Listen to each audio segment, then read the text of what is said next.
Nutricidade tem o oferecimento de extrato verde, produtos naturais, aquela loja que faz você se sentir muito melhor em termos de alimentação, que tem ali na rua Altamiro Guimarães, em Tubarão. Aonde é que ela está agora? Eu sempre sou curioso, né? Eu quero descobrir onde é. Ela está numa sacada de um edifício, só que assim, tem alguém segurando, não levar o tripé, tem alguém tremendo aí com o vento. Tem. Olha que não tá quase nem respirando, Milton, vou colocar bom dia. Já tá a imagem no ar, né? Ele não tá respirando, né? Não, para ver se não treme. Ô, querida, onde é que vocês estão? Bom dia, seja bem-vinda, Tamara. Obrigada, bom dia. Em São Paulo. Olha só, vocês estão em São Paulo, que beleza, que bacana. Isso. Tá, foram passear ou foram viajar, já aproveitar para fazer alguma coisa já comercial? Já voltamos hoje. Vim estudar ontem e aí já vou voltar amanhã, hoje. Ah, que legal. Tu faz um curso aí, alguma coisa nesse sentido? É assim? Era um curso livre, só de um dia. Ah, que bom, mas você ganha mais experiência, né? Mais gabarito, experiência, né? Exatamente. E aí ele dissesse pra ele, vai ser aqui na correria mesmo, vai ter que fazer assim, sem tripé, sem nada. Sim, dessa vez foi. Mas me conta, vamos aproveitar, já que você tá aí, claro que aproveita. Essa avenida aí é grande em São Paulo? Onde é que é essa? Então, a rua aqui exatamente eu não sei, mas é perto da Avenida Paulista aqui. Bem pertinho. Ah, então Isso. Tá bom. Se tivesse movimento na Paulista, tu já ia ficar aí pra fazer uma festa amanhã na Paulista, né? Marchar na Paulista. Ah, pois é, porque sempre tem, né? Tu já tá de verde, né? Tu já tá de verde. Verdade, tô de verde hoje. Era só botar um cachecol amarelo, pronto, já ficava tudo certo. Ficava tudo Querida, vamos lá, qual é a dica de hoje? Então, hoje eu vou trazer alguns dados sobre diabetes, que eu acho que é bem importante trazer digamos, um alerta, né?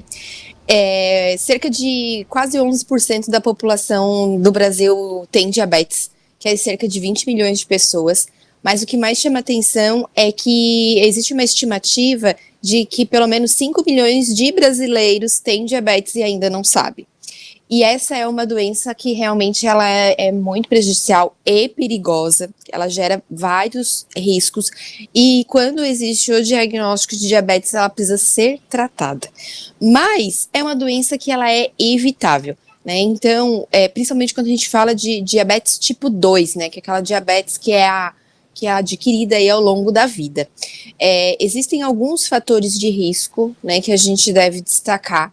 O primeiro deles, que é o responsável aí por mais de 50% dos casos, é a obesidade, quando, né, o IMC, que é o índice de massa corpórea, está acima de 30.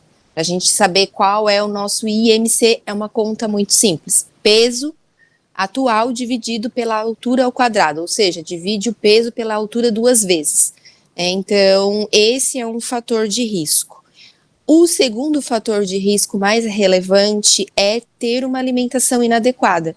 Normalmente, quando a pessoa está acima do peso, a alimentação dela não está alinhada, porque ela está comendo coisas que está fazendo ela ganhar peso.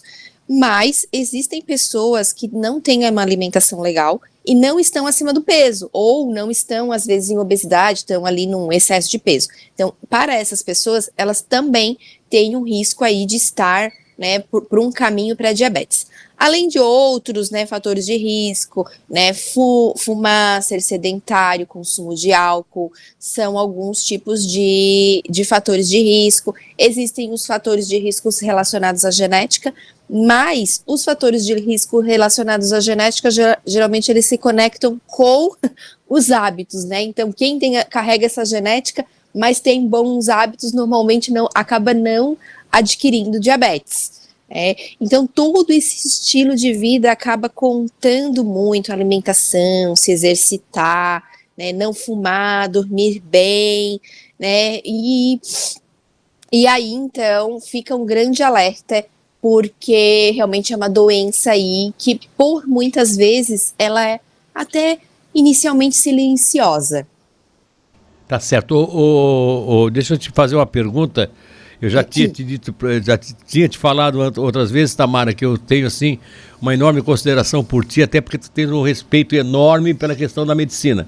Você Você é uma nutricionista, né? Você faz parte, a sua área também faz parte dessa questão de saúde e tal.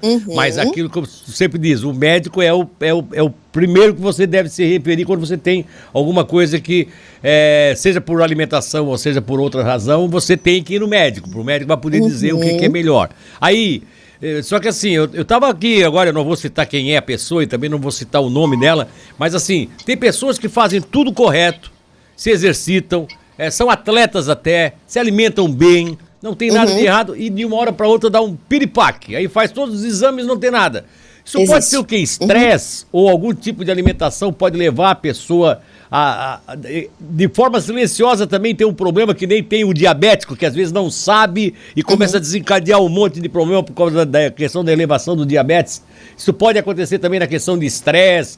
O estresse também pode favorecer uma pessoa a desenvolver um grau maior de diabetes? É essa a pergunta que eu gostaria de fazer.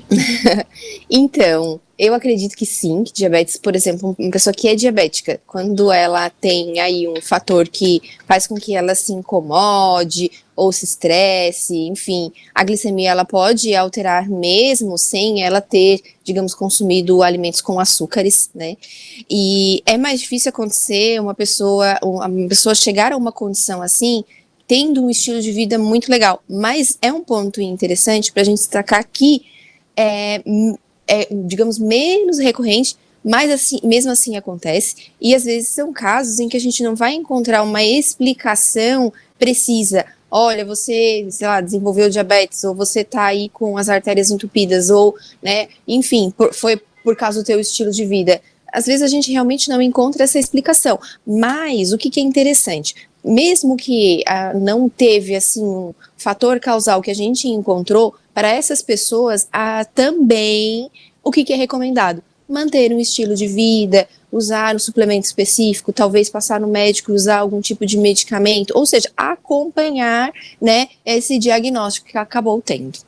Beleza, tá bom, vamos lá, vamos ajudar as pessoas, né, com ou sem diabetes, mas que tem que estar sempre prevenidas, porque isso pode acontecer de forma silenciosa, como você disse, né? De forma silenciosa, e muitas vezes a pessoa começa a ter reações, só vai descobrir o que aquilo está provocando quando já está, talvez até com um grau avançado e muito prejuízo, né? E às vezes fica um alerta também que quem faz os exames com certa frequência acaba vendo se a glicemia está alterando, né, se às vezes tem algum outro fator ali do exame que está demonstrando que existe algo que está saindo fora ali do que é recomendado. Inclusive, a pessoa, antes de ser diabética, ela é pré-diabética. E quando ela está pré-diabética, ainda existe aí algumas formas de tentar reverter essa situação, né? Então, também alguns alertas a sintomas, tipo aumento urinário, sede, boca seca, aumento de fome, fadiga, visão embaçada, cicatrização ruim, infecção urinária de repetição e até perda de peso, digamos, inexplicável assim, são alguns sintomas de diabetes, né? Quando a pessoa está pré-diabetes, ela não vai ter muitos desses sintomas, é mais pro-diabético mesmo, quem já está com diabetes e não sabe esses sintomas. Então, assim, para e pensa, faz tempo que não faz exame? Vai lá, consulta um médico, ou até no consultório de nutrição a gente consegue fazer as solicitações dos exames necessários, e se for também necessário, a gente já encaminha também para o cardiologista. Ainda bem que eu faço os exames rotineiros até pela minha cardiopatia e, consequentemente, eu já sei que não sou diabético, porque todos esses sintomas que tu falou aí, eu tenho. Não tem. Eu tenho. É preguiça, sabe? E uma coisa que se chama preguiça também, às vezes dá uma fraqueza, uma preguiça, né? Ai, vai no banheiro toda hora. Coisa de velho, isso aí não é diabetes, é velhice mesmo. Tem, mas assim, a gente tem que ficar atento, porque às vezes a gente tem um padrão normal, e quando a gente vê assim, não, isso aqui tá diferente, não tá, digamos, como sempre é um ponto pra gente se observar, porque às vezes a gente pensa que tudo é normal, né? A gente tem que saber se é normal ou não. É exatamente isso, assim, eu tô brincando aqui e tal, mas é porque eu faço o meu acompanhamento, né, eu tenho meus check-outs aí que eu faço praticamente, não vou dizer todos os dias, mas a cada 2, 3 meses eu tô indo pro médico e tal, os check-ups são feitos e tal, e não tem como ser diferente, né, até pra questão da cardiopatia. Exatamente. Mas é que assim, é que a gente às vezes mistura o que é da velhice, o que é da falta de atividade, pode ser um né? sintoma, né? Pode ser um sintoma. Tá? Então, para evitar coisas maiores, o bom mesmo é fazer uma avaliação mais aprofundada. Exatamente. Vai ao médico, não deixa de... E depois que o médico orientar, passa lá na Extrato Verde, que aí lá tem tudo que é bom para o diabético viver melhor um pouco mais da vida, né? Tem para prevenir, tem para o diabético, né? Tem muita coisa. Hoje em dia tem muita coisa. Tá bom. Querida, um beijo no coração, boa viagem de volta para vocês. Aproveitem o restinho do final de semana. Tá bom? Um abraço, tchau, tchau. Outro, tá lá em São Paulo, foi fazer um curso de um dia. Ela é uma nutricionista realmente assim, preocupadíssima com a formação, com o desenvolvimento da atividade, ela é muito, muito ligada, né, muito ativa, foi com o esposo lá, pega o esposo, teve que ir, passou um dia lá ontem, fez o curso, tá levantando hoje cedo, já tá daqui a pouco preparando para pegar o avião, voltar para Tubarão, volta com mais conhecimento, Tamara Pedroso, a nossa nutricidade de todas as sextas-feiras aqui. Depois do intervalo comercial,